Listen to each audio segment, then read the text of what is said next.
Selamat datang di channel pembahasan firman kebenaran. Salam sejahtera dalam Tuhan Yesus Kristus.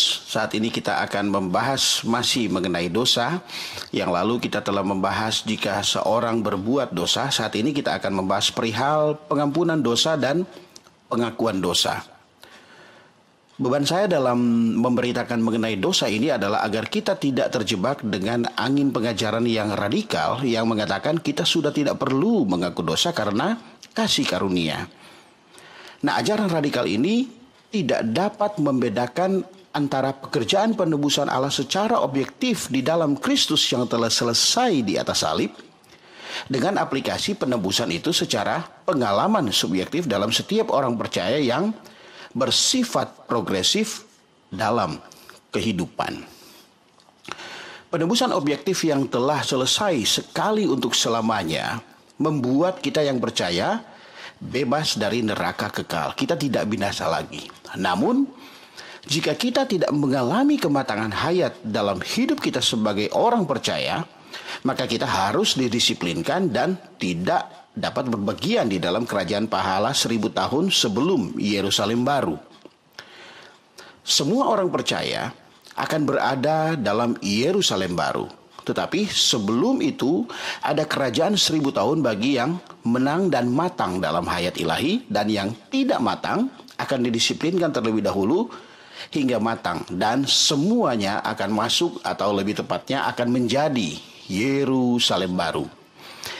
Jadi ini adalah perkara pahala kerajaan, bukan mengenai binasa kekal di neraka lagi. Dan pahala ini berhubungan dengan kematangan hayat. Dan kematangan hayat ditentukan oleh hidup kita di dunia hari ini. Kita yang telah dikuduskan oleh darah Kristus secara posisi, yaitu dari kebinasaan kepada kekekalan, kita masih harus mengalami pengudusan secara organik karena kita masih akan hidup dalam dunia dan masih mengenakan daging. Maka untuk itu diperlukan suatu proses dalam hidup kita agar kita dapat mengalami pengudusan, pembaruan, pengubahan, penyerupaan hingga kita dimuliakan yang disebut dengan keselamatan organik. Dan ini bukanlah di aspek sekali untuk selamanya. Sebab ini adalah masalah pertumbuhan kita dan hayat ilahi Allah yang sangat ditentukan oleh persekutuan kita dengan Tuhan yang di dalamnya ada pengakuan dosa kita. Kita harus menyadari dan mengimani pengampunan. Oleh sebab itu kita harus menyadari bahwa meskipun kita telah ditebus dan harganya telah lunas dibayar sekali untuk selamanya, perjuangan kita sebagai manusia yang mengenakan tubuh jasmani daging dan masih hidup di dunia ini belum selesai.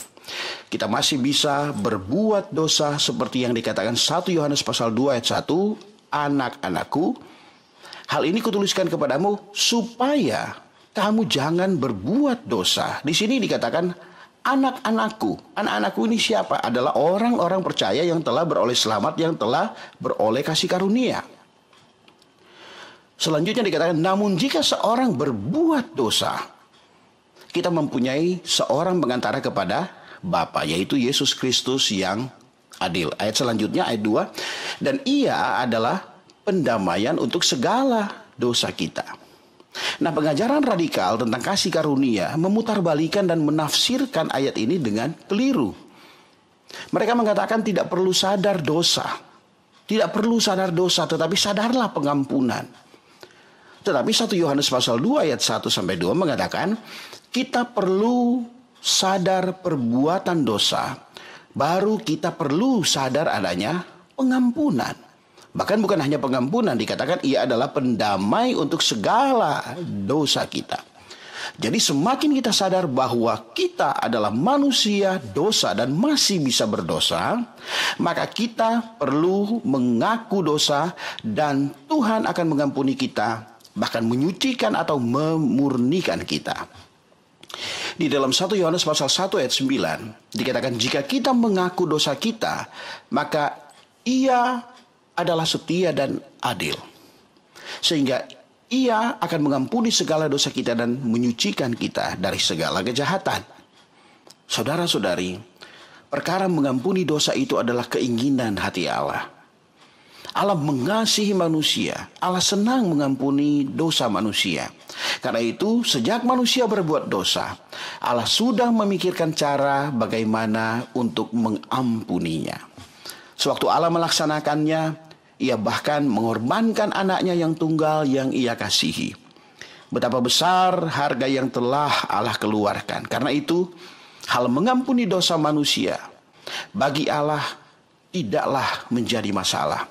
Begitu seorang dosa percaya darah Tuhan Yesus disalib adalah untuk mengampuni dosanya, maka saat itu juga dia mendapatkan pengampunan. Perkara yang dilakukan oleh Bapa terhadap anak yang hilang di dalam Lukas pasal 15 benar-benar membuat kita mengenal bagaimana hati Allah Bapa yang di sorga terhadap pengampunan dosa manusia. Ketika anak hilang masih di dalam perjalanan pulang ke rumahnya, begitu dilihat oleh bapaknya, bapaknya segera berlari menyambut anak yang hilang ini. Hari ini, begitu orang berpaling kepada Allah, begitu orang dosa berpaling kepada Allah, maka kaki pengampunan dosa Allah segera berlari menyongsongnya. Oh hati Allah Bapa kita yang di surga, yang rela mengampuni dosa kita, melebihi hati kita yang ingin mendapatkan pengampunan dosa. Asal seseorang terpelihara di dalam kasih karunia Allah, ia boleh dengan penuh kelegaan, tidak lagi khawatir terhadap persoalan pengampunan dosa. Tetapi kasih karunia Allah adalah untuk membimbing Anda bertobat, bukan untuk mendorong Anda berbuat dosa.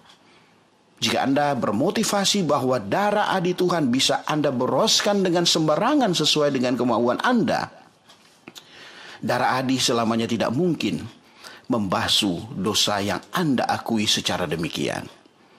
Di dalam Yohanes pasal 1 ayat 7 berkata, tetapi jika kita hidup di dalam terang, sama seperti Dia ada di dalam terang, maka kita beroleh persekutuan seorang dengan yang lain, dan darah Yesus anaknya itu mencucikan kita daripada segala dosa. Ayat Alkitab ini menampakkan kepada kita adanya satu syarat dan dua hasil. Syaratnya adalah jika kita hidup dalam terang sama seperti Dia di dalam terang. Hidup di dalam terang di sini adalah hidup di dalam terang Allah. Maka hasil yang pertama adalah kita beroleh persekutuan seorang dengan yang lain. Dan hasil yang kedua yaitu darah Yesus anaknya itu mencucikan kita daripada segala dosa. Jadi orang yang ingin memiliki persekutuan dan mendapatkan pembasuhan darah Yesus, ia harus hidup di dalam terang. Seorang imani yang berbuat dosa dan ingin mendapatkan pengampunan dosa juga memerlukan 3 syarat. Yang pertama, harus memiliki hati yang berduka dan bertobat. Kemudian yang kedua, memiliki mulut yang mengaku dosa. Dan yang ketiga, dia harus hidup di dalam terang. Selanjutnya, sedikitnya ada 4 keadaan orang yang mengaku dosa. Yang pertama, orang mengakui dosanya kepada Allah agar hati nuraninya tidak tertuduh lagi. Tetapi tanpa melihat penyebab yang lebih dalam, yakni hakiki dosa yang patut dibenci, itu hanyalah tindakan menyuap hati nurani. Allah menghendaki kita menanggulangi dosa, bukan menyuap hati nurani. Misalnya, pagi ini kita mengaku dosa, malam kita berbuat dosa lagi, dan selanjutnya. Bukan demikian. Yang kedua, mengaku dosa supaya hati nurani orang yang Anda salahi itu tidak menuduh Anda. Maka berdamai dengan orang adalah perkara yang baik. Tetapi kalau hanya memperhatikan masalah ini lalu mengabaikan hakiki dosa yang patut dibenci, ini pun bukan tindakan yang Allah kehendaki. Oleh sebab itu yang ketiga, karena teringat akan tahta penghakiman, maka mumpung sekarang lebih baik dibereskan, agar terhindar dari pendisiplinan. Pengakuan dosa semacam ini meskipun tidak salah, tetapi masih belum merupakan standar pengakuan dosa yang paling tinggi yang dikehendaki Allah. Perlu yang keempat, yaitu mengakui di hadapan Allah bahwa dosa adalah satu barang yang sangat-sangat najis di hadapan Allah, yang mutlak berlawanan dengan kekudusan Allah. Inilah keadaan yang Allah inginkan ada pada kita sewaktu kita mengaku dosa. Allah memberikan hayatnya yang kudus kepada kita adalah supaya kita membenci dosa sebagaimana Allah membencinya. Agar kita bisa memiliki pengenalan yang tepat terhadap dosa, kita memerlukan penerangan Roh Kudus, ketaatan terhadap terang, dan penolakan serta penanggulangan terhadap dosa yang telah dinyatakan dan yang telah kita akui. Kita memerlukan pikiran yang telah diperbaharui oleh Roh Kudus, agar kita benar-benar mengenal bahwa dosa adalah satu barang yang sangat najis. Maka demikianlah lalu hati nurani kita menghakiminya sebagai dosa.